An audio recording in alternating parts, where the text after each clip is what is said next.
tarde. Estamos ao vivo na TV 247, entrevistando nesta tarde o deputado Vicente Cândido, do PT de São Paulo e relator da reforma política na Câmara dos Deputados. Participam da entrevista eu, Leonardo Atusti, a colunista Tereza Cruvinel. Boa tarde, deputado. Tudo bem? Boa tarde, tudo bem? Um prazer muito grande falar aqui na TV 247, principalmente com dois grandes jornalistas renomados, militantes da mídia alternativa brasileira. Muito obrigado. E já vamos entrar num tema quente, bastante delicado, polêmico, que é a reforma política que o senhor está relatando. Quais são os pontos principais, o que já está pactuado entre os principais atores políticos? Eu elenquei durante esses 3, 4 meses da comissão um pouco do sentimento da comissão, da casa, presidentes, líderes e também da sociedade civil. Fizemos um elenco de 18 pontos, coloquei no relatório priorizando o sistema de votação para baixar o custo de campanha e também o financiamento público de campanha. Para que caiba no financiamento público, nós vamos ter que mudar muito a cultura política brasileira. Ou seja, para isso estamos propondo como transição, nas eleições 2018 e 2022, a gente experimentar a lista pré-ordenada pelos partidos. E para isso, famoso voto em lista. Famoso voto em lista. E para isso nós estamos criando um novo regramento para os partidos. O partido vai ter que adotar, para organizar essa lista e para distribuir os recursos, consulta aos teus filiados através da prévia, ou primárias, a consulta aberta que não precisa ser filiado, ou em convenção com teus delegados. Isso para elaborar a lista, e neutralizar aquele argumento de que a lista é feita por caciques. Exatamente, Tereza. E quero aqui dizer para o internauta, para o telespectador do 247, que o caciquismo existe hoje. Nós estamos com isso combatendo o caciquismo, ou seja, nós estamos pregando uma democracia partidária, com o princípio com a leitura que existe no mundo, que não há democracia sem partido político. Só que tem um outro argumento, deputado, quer dizer, e houve uma certa histeria na mídia em relação a isso, de que o voto em lista serviria para salvar alvos da Operação Lava Jato. Quer dizer, como é que o senhor responde a essa crítica de que, por exemplo, eventuais parlamentares que correriam o risco de não se eleger, de não ter foro privilegiado, com a lista, pela influência que tem nos partidos, poderiam se eleger? Leonardo, eu acho que quem prega isso acaba subestimando a inteligência do eleitor. A lista pelo mundo afora resolve outros problemas, não só do currículo daquele que está sendo condenado, que está sendo processado, mas, por exemplo, a questão de gênero. Por que o Brasil tem a menor participação feminina no parlamento brasileiro? Porque a gente adota o sistema individual e a mulher é prejudicada. Nós temos o menor índice de participação feminina em relação à Argentina, Bolívia, todos os países da América Latina e até do Oriente Médio. Então, imagine você, aí do partido, por exemplo, lá em São Paulo, o PSDB apresenta uma chapa para a sociedade, uma lista só de homens, e o PT coloca homens, mulheres, negros, índios. Qual é a lista que vai mais representar os anseios da sociedade? É aquela que tiver mais pluralidade. E por falar na questão de gênero, você vai colocar uma regra sobre... Antes da questão de gênero, então o eleitor vai conferir também naquela relação que o partido está apresentando o perfil, o currículo, a história das pessoas. Hoje, se você deixar desse jeito, essas pessoas que querem correr da lista, vai comprar voto, vai fazer peripécias aí para se eleger de alguma forma. Então nós estamos aqui protegendo o eleitor, ao contrário do que alguns setores da mídia falam. Na questão de gênero, nós estamos garantindo que a cada 3, no conjunto de 3, tem um sexo diferente. Pode ser 2 homens e uma mulher, pode ser 2 mulheres e um homem também. Que no cômputo final vai dar uns 30% de participação feminina no parlamento, que é melhor do que a PEC que tem hoje aprovada na comissão, que sugere em até 10 anos 16%. Perfeito. Agora, quer dizer, houve essa crítica de ser uma proteção, eu queria que o senhor falasse sobre um outro ponto.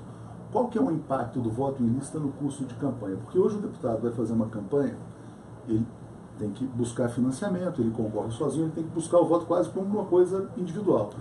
Hoje o eleitor vai votar praticamente no partido. Quer dizer, de que maneira isso reduz o custo da campanha política? Muito, Leonardo. Sabe quantos candidatos nós tivemos disputando as prefeituras e as vagas de vereadores no ano passado no Brasil, na eleição de 2016? País todo. No país todo? Você imagina, Teresa, quantos? Não. 500 mil. 500 mil candidatos. 497 mil candidatos. O deputado Marcelo Castro, lá do Piauí, do PMDB, diz que o eleitor no Brasil, para deputados estaduais, vereadores federais, ele não faz uma escolha, ele faz uma adivinhação. Porque são tantos candidatos que você não tem como comparar o currículo dos candidatos, não é isso? Então, a eleição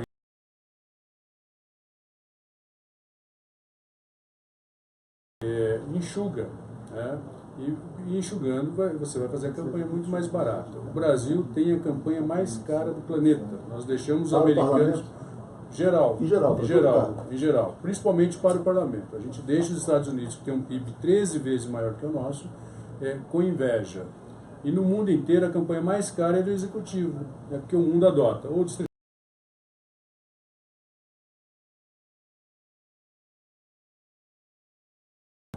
E no Brasil é o contrário, a eleição mais cara é a do legislativo, é a mais barata do executivo. Então nós precisamos... Quer dizer, o que é o custo médio da campanha de um deputado? No sistema atual? No sistema atual. Em São Paulo, um partido grande para se eleger, por volta de 5 milhões de reais. Ou seja, como é que o deputado recupera esse investimento? Por isso que a conta não fecha. E é por isso que nós estamos vivendo o escândalo de Lava Jato, uma boa parte é sistema de campanha, o mensalão também, uma boa parte foi isso. E é por isso que o mundo já há muitos anos mudou. Ou seja, não é incompatível você... Eu estou falando de 5 milhões em média, mas tem campanhas de São Paulo que custa 10, 15, 20 milhões de reais para o deputado federal. Ou seja, é uma campanha majoritária praticamente, né? Então é isso que nós temos que mudar e é isso que nós temos que convencer o eleitor. Você quer uma democracia limpa, uma eleição isonômica, sem abuso do poder econômico?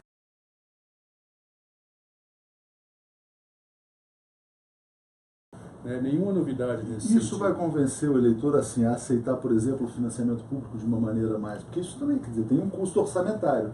As pessoas questionam por que tantos bilhões. Esse eleitor, que porventura esteja nos assistindo, que às vezes ainda não parou para pensar, que critica a lista hoje, mas vai criticar um orçamento exorbitante daqui a pouco, que vai ter que ser financiamento público, porque o Supremo proibiu o financiamento privado de empresas. E o mundo também, são poucos países do mundo que autorizam o financiamento de pessoas jurídicas. E quando autoriza, com regras muito severas, diferente do Brasil.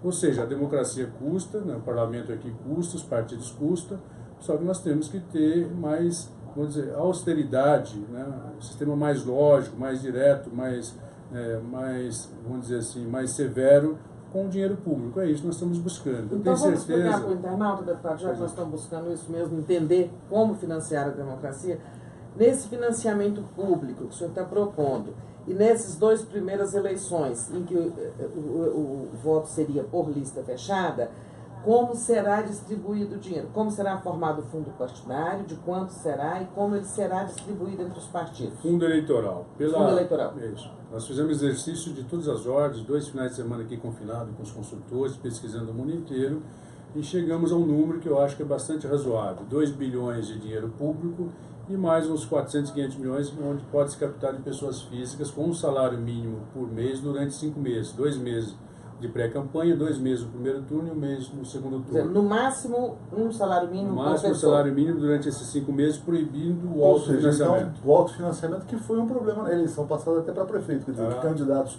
super ricos poderá doar nas mesmas condições do eleitor, tá certo? Perfeito. Então, com isso, nós vamos ter um teto aí para presidente da República de 150 milhões de reais, um teto para governador de São Paulo, que é o maior estado, de 30 milhões de reais, um menor teto seria para Roraima de 4 milhões de reais para governador, numa condição muito isonômica, proibindo o abuso do poder econômico, mesmo sendo dinheiro público. Isso e dentro dos partidos, só para concluir a minha resposta. Aí, esses 2 bilhões, como é que vamos distribuí-los entre os partidos, né?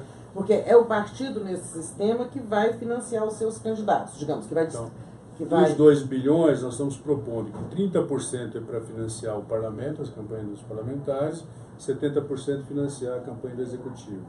Dentre a campanha do executivo, 40% para presidente da República, 60% para governadores. Aí tem todo um critério de distribuição para senador, para as listas de deputados estadual e federal, que até agora nós fizemos testes, que é bastante razoável. Ou seja, você vai ter campanha previsível, orçamento previsível, não tem aquela coisa de ficar comprando o apoio da bancada daquele partido e eu vou ter que pagar a conta do outro. Ou seja, cada um vai ter acesso àquilo que lhe é de direito pela força das urnas.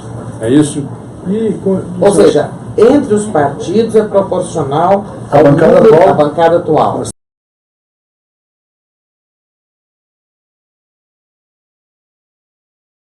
Você divide de acordo não da bancada, dos votos que obtivemos em 2014. Da votação obtida. A força das urnas. Porque a bancada teve mudança nesse período aqui, migração de um para outro.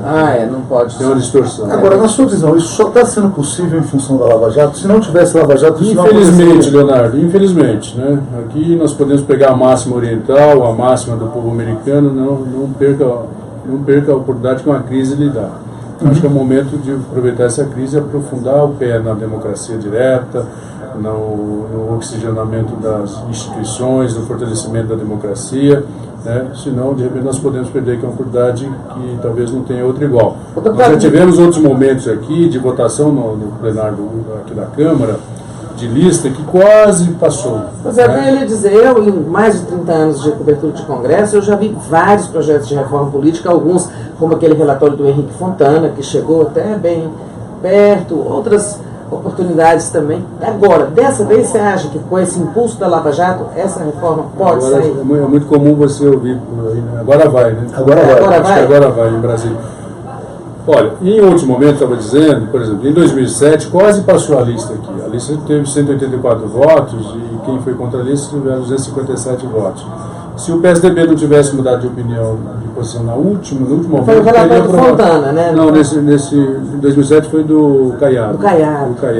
Que também era favorável ao voto em lista. Que também era favorável. Exato.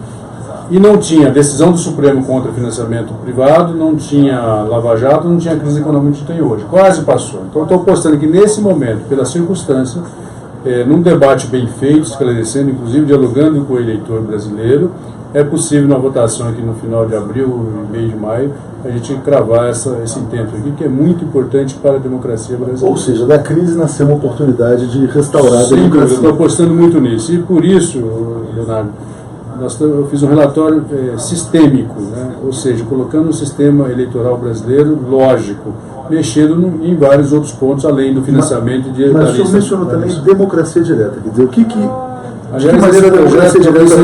aliás, esse projeto talvez seja um dos grandes feitos e um dos grandes legados que essa comissão vai deixar para a nação brasileira.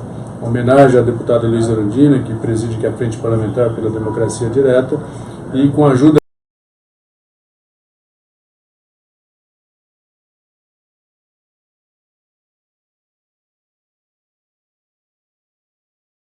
que propõe, primeiro, nós vamos instituir o voto eletrônico, o acesso naquela iniciativa popular que você pega 1% de assinatura dos eleitores pelo Brasil afora, em pelo menos 5 estados. Essas petições online, essas coisas assim. Não, o projeto de iniciativa popular. Projeto de iniciativa popular, que você hoje precisa de assinatura do próprio punho. Então nós estamos colocando um software à disposição das entidades que queiram organizar, né, da adesão online. Mas o parlamento não vai ficar muito refém dessas avás, toda hora, quer dizer, uma petição online para isso, para aquilo? Não é nem a petição online.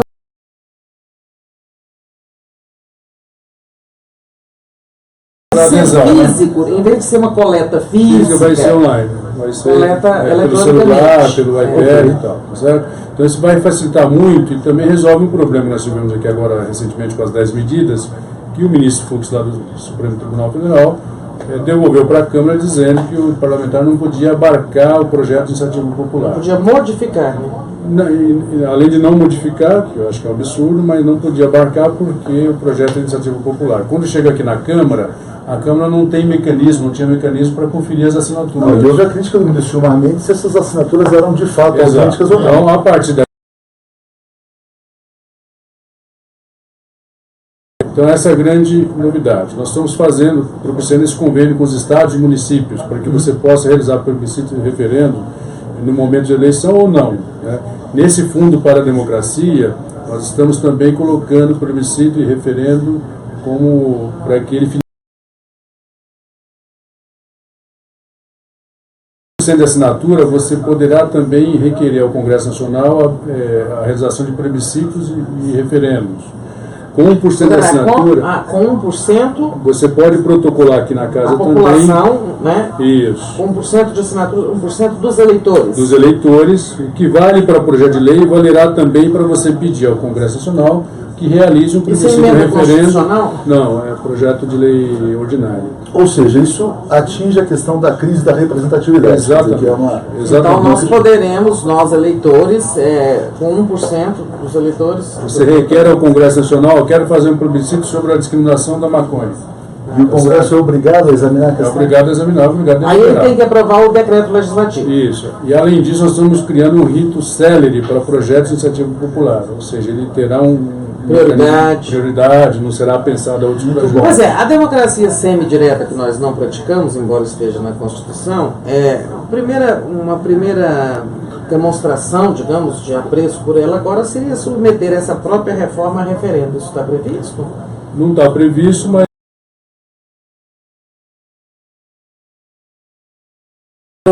qual é o imbricamento disso? Né? Se eu vou fazer uma eleição sobre as novas regras e coloco isso sobre o referendo, eu posso Tem tempo também. produzir uma segurança jurídica e política para aquele momento. Isso é questão do tempo, né? Porque se for para vigorar em 2018, Exato, fica curto. posso né? deixar essa insegurança jurídica e política.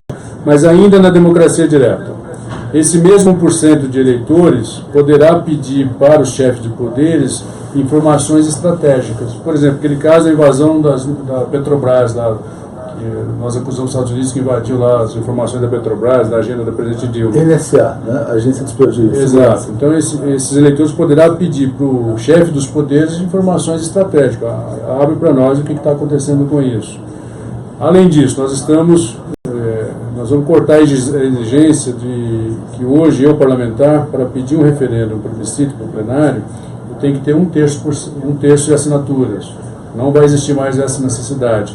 E estamos estendendo também para o presidente da República essa iniciativa que hoje a Constituição não permite. A Dilma não pôde, a ex-presidente Dilma, né, presidente posta, Ela não pôde convocar um plebiscito. Isso, Né? Sobre reforma política. Sobre reforma política. Ok? Né?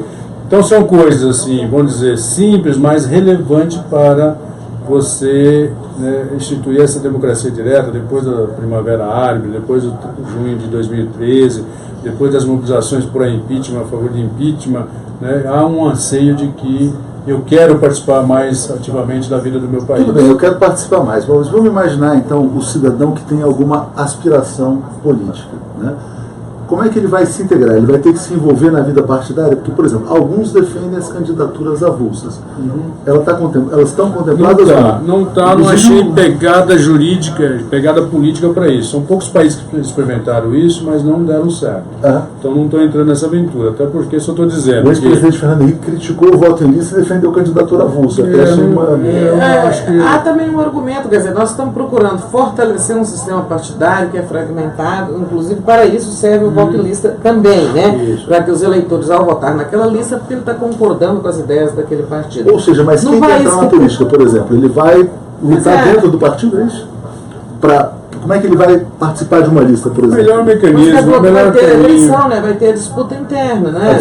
Disputa interna. Isso a gente está imaginando, sonhando com a democracia ativa, com a cidadania, com partidos oxigenados, com partidos sem cacique, com partidos que têm programa. Olha, nós vamos exigir que o partido apresente um programa para o legislativo. Eu tenho dito, Leonardo, que nem mesmo o PT, que gosta de fazer reunião, que gosta de decidir coletivamente, que faz congressos de comissões e convenções, nós vamos fazer agora, em junho, o 7º congresso na história da vida do PT, nós nunca discutimos e deliberamos sobre qual a nossa tática para o Poder Legislativo.